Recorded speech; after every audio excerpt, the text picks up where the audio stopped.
Hey guys, welcome back. देखो, उम्मीद करता हूँ सब लोग बढ़िया होंगे। देखो, जैसे हमने कहा था, इस बार हमारा बैच का नाम है शिखर बैच।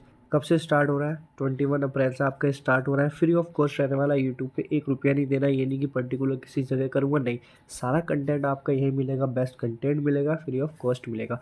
देखो, इस शिखर बैच की बात करें तो अब तक ये हमारी दूसरी वीडियो। सबसे पहले हम सिलेबस डिस्कस कर रहे हैं, उसके बाद हम इसको क्लास को कैरी ऑन करेंगे। तभी मैंने 21 आपका इसकी डेट रखी है बैच की स्टार्ट करने की।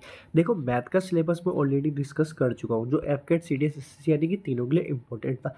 अगर आप जनरल नॉलेज की बात करें तो इसमें हमारे क्या क्या सब्जेक्ट आते हैं, सबसे पहले उसको देख लेते हैं। देखो, सबसे इम्पोर्टेंट बात करें तो 3 पैरामीटर्स हमारे हैं। कौन कौन सा है भाई? देखो, हिस्ट्री इंपॉर्टेंट है, पॉलिटी इंपॉर्टेंट है, ज्योग्राफी इंपॉर्टेंट है। अगर इन तीन की बात करें तो एफकेट के लिए जो पढ़ना होता है वो थोड़ा हमें लो लेवल पढ़ना होता है ना। थोड़ा, ये नहीं कि बिल्कुल लो लेवल। लो लेवल किन के कंपैरिजन? एफ आपके सीडीएस और एसएससी के कंपैरिजन में, ठीक है। इन दोनों के कंपैरिजन में थोड़ा लो, या कह सकते हैं एसएससी के लिए तो एक बार को ठीक है, बट सीडीएस के लिए थोड़ा लो। तो हम कोशिश करेंगे अपने सीडीएस को टारगेट करें, मतलब हाई लेवल पे थोड़ा इसको सबको कवर करते चले, क्योंकि अभी हमारे पास काफ़ी टाइम है इसको कंप्लीट करने के लिए। इसके अलावा देखो क्या क्या इंपॉर्टेंट चीज़ है। देखो, करंट अफेयर्स बहुत ज़्यादा इंपॉर्टेंट हो चुकी है। कोई भी एग्जाम हो आपका, उन सबके लिए करंट अफेयर्स बहुत ज़्यादा इंपॉर्टेंट है। स्पोर्ट्स एंड टर्मिनोलॉजी से एक क्वेश्चन आता है। डिफेंस यानी कि डिफेंस से रिलेटेड, यानी कि उसकी मिसाइल्स के बारे में से रिलेटेड आ जाता है। कमांड्स जो आती है उनसे रिलेटेड आपका क्वेश्चन आ जाता है। और इसी के साथ जो आपकी एक्सरसाइज होती है करंट में, उससे रिलेटेड जो आता है वो सब आपका डिफेंस के अंदर आ जाता है। नेक्स्ट या लास्ट पार्ट कह सकते हो, वो आता है बेसिक साइंस। बेसिक साइंस का मतलब है केमिस्ट्री के से रिलेटेड, बायो से रिलेटेड और फिजिक्स से रिलेटेड हमारे कुछ क्वेश्चंस आते हैं। ठीक, अब देखो, इसी में मैंने कुछ इंपॉर्टेंट टॉपिक्स रखे हैं आपके पर्टिकुलर सब्जेक्ट के। जैसे देखो, सबसे पहला है आपका पॉलिटी। पॉलिटी के इंपॉर्टेंट टॉपिक्स कौन कौन से जो हमें बिल्कुल पढ़ने ही होने चाहिए? देखो, पार्लियामेंट, ठीक है। आपके कॉन्स्टिट्यूशन बॉडीज़, कॉन्स्टिट्यूशन बॉडी के अंदर आपका CAG and attorney general of India, election commission, ये सब इंपॉर्टेंट चीज़ है। इलेक्शन कमीशन हो गया आपका, फाइनेंस कमीशन आ जाएगा, ठीक है। यूपीएससी आ जाता है। ये सब हमारी कॉन्स्टिट्यूशन बॉडी के अंदर आ जाता है, यानी कि पूरा एक चैप्टर आता है हमारा। ये पढ़ना ज़रूरी होता है। फंडामेंटल राइट से रिलेटेड क्वेश्चन बनते हैं। प्रेसिडेंट आपका पार्लियामेंट के अंदर ही आता है। पार्लियामेंट के 3 फैक्टर्स होते हैं, जैसे हम लोग जानते हैं ना। क्या क्या जानते हैं? देखो, पैरामीट सबसे बड़ा था। जो हमारा पार्लियामेंट है वो 3 चीज़ से मिलकर बना होता है ना। किस किस चीज़ से बन के रिलेटेड बना होता है? देखो, लोकसभा से, राज्यसभा से, और एक हमारा प्रेसिडेंट, यानी कि इन तीनों से मिलकर बना होता है हमारा पार्लियामेंट। पार्लियामेंट कौन से पार्टी के अंदर आता है ये पढ़ना होगा, ठीक है। लोकसभा कौन से आर्टिकल में है, राज्यसभा कौन से आर्टिकल में है, ठीक। ये सब हम अपनी क्लास में कवर करेंगे जब इसको हम करेंगे। फंडामेंटल राइट, प्रेसिडेंट, सिटीजनशिप बहुत इंपॉर्टेंट हो जाता है। सिटीजनशिप से अगर आप देखेंगे सीडीएस में भी, तो सीडीएस में भी अभी आपका हाल फिलहाल एक क्वेश्चन आया था कि जो उसमें अमेंडमेंट हुआ है, या कह सकते हैं कि 1955 जो एक्ट है, ये कह सकते हैं अमेंडमेंट हुआ था सिटीजन, उसमें जो सिटीजनशिप मिलेगी वो किस, यानी कि किस टाइम पैदा हुआ है या उसके बाद पैदा हुआ होगा, उस बंद को मिलेगी। तो याद रखना, इसका आंसर था 26 जनवरी 1950, ठीक। और यही आंसर था, ऑप्शन नंबर 1 था शायद ऑप्शन में जो आया था। तो यहाँ से भी पीवाई क्यू आपका, मतलब पीवाई क्यू कह सकते हो, पीवाई क्यू बन गया हाल फिलहाल रिसेंट में सीडीएस में ही आया हुआ है। सोर्सेज, ठीक है, कहाँ से हमने क्या लिया है? फंडामेंटल राइट्स लिए है तो कहाँ से ली है आपके, ठीक है।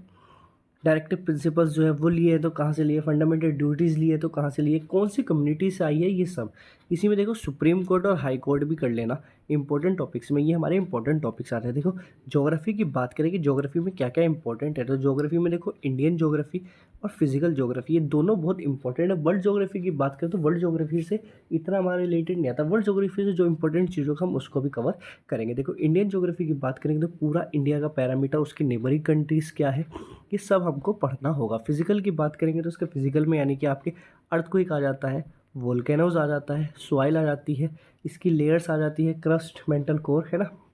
ये सब हमको कवर करना होता है। इसके लिए बात कर लेते हैं हिस्ट्री की। तो देखो, हिस्ट्री में बहुत वाइल्ड सिलेबस है, बट एफकेट के हिसाब से बात करें तो देखो, दिल्ली सल्तनत बहुत इंपॉर्टेंट है एफकेट के लिए, ठीक है, क्योंकि दिल्ली सल्तनत के अंदर बहुत सारे क्वेश्चन हैं जो हमारे बन जाते हैं। मुगल अम्पायर इंपॉर्टेंट है, ठीक है। गांधी एरा इंपॉर्टेंट है, उनके मूवमेंट्स जो है, या इस टाइम कौन वर्सर आया था, कौन गवर्नर था, ये ज़्यादा इंपॉर्टेंट होता है हमारे एफकेट पॉइंट ऑफ व्यू से।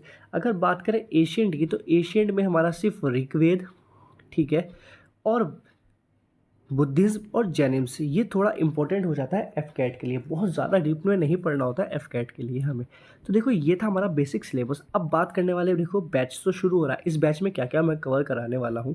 तो देखो जैसे आप जानते हो पहले से ही कि मैथ और रीजनिंग हम कवर करते थे, साथ में हम हिस्ट्री भी कवर करते थे। अब की बार बैच में जो कवर करेंगे, देखो पॉलिटी और ज्योग्राफी को भी हम साथ में कवर करते चलेंगे। टाइम मिलेगा तो बेसिक जो साइंस है यानी कि आपकी फिजिक्स और बायो वगैरह, है ना? केमिस्ट्री के लिए नहीं बोल रहा हूँ, फिजिक्स और बायो जो बेसिक है वो इम्पोर्टेंट करा देंगे, टाइम बचेगा तो बिल्कुल उस हिसाब से। अब देखो इस बैच के लिए करना क्या है, इस बैच के लिए आपको कोर्स नहीं करना है, एफ कैट डॉट जर्नी को सब्सक्राइब कर लेना है, ठीक। कंटेंट देखना हो कि भाई इसमें कंटेंट कैसा है, तो पूरी प्लेलिस्ट बनी हुई है अभी पीछे बैच की, जब हमारा अग्नि बैच था उसमें जाके देख सकते हो कि जो कंटेंट था वो कैसा है, हिस्ट्री को किस तरीके से याद कराया गया है एक स्टोरी फॉर्मेट में। अच्छा लगेगा तो कंटेंट को आराम से ज्वाइन करना और अच्छे से कवर करते चलेंगे, ठीक। हिस्ट्री भी अच्छे से करेंगे, पॉलिटी भी इंपॉर्टेंट जो है, ज्योग्राफी सब कुछ कवर करेंगे एफ कैट के लिए। क्यों? क्योंकि देखो अभी है अप्रैल, एफ कैट का एग्ज़ाम जो होगा हमारा जाएगा अगस्त में, तो अभी हमारे पास कितना टाइम है, देखो मई है, जून है और जुलाई है, ठीक। 3 महीने प्रॉपर है। 3 महीने से चाहे तो 3 महीने में बिल्कुल आराम से अपना सिलेबस कंप्लीट कर लेंगे। पीडीएफ भी देखो फ्री ऑफ कॉस्ट मिलेगी। कहाँ मिलेगी? टेलीग्राम चैनल पे, same F gate dot journey के नाम से ही है, वहाँ चले जाना, ठीक। शिखर इसका आपके बार बैच का नाम इसलिए रखा जिस तरीके से बिल्कुल टॉप पे होती है ना शिखर किसी भी आपकी माउंटेन की, बस उसी तरीके से हमें टॉप पे रहने वाला है, ठीक। देखो फिर बता रहा हूँ, main target C D S का को तो रख नहीं सकती क्योंकि इतना टाइम नहीं है। मेन टारगेट एफ कैट को रखेंगे, बस सी डी एस और एस एस सी इसमें कवर करा दूंगा। एफ कैट में आपके जो साइंस वाला पोर्शन है उसकी बात कर रहा हूँ। और देखो मैथ की बात करूँ, मैथ बिंदास है, सी डी एस तक भी जाओगे आराम से करोगे अर्थमेटिक वाला पूरा का पूरा पोर्शन, तो ठीक। बस फिर मिलेंगे, तब तक के लिए बाय बाय, जय हिंद। देखो सिलेबस में फिर बता रहा हूँ, ये आपका सिलेबस है, पीडीएफ में अपलोड कर दूंगा टेलीग्राम चैनल पे। इसका ब्रीफ देख सकते हो कि किस तरीके से हमें क्या क्या पढ़ना है। मैथ का सिलेबस ऑलरेडी मैं डाल चुका हूँ, अब रीजनिंग का सिलेबस और डालेंगे, उसके बाद हम अपनी क्लासेस को स्टार्ट करेंगे। तो चलो फिर मिलते हैं हम 21 तारीख में फर्स्ट क्लास के साथ।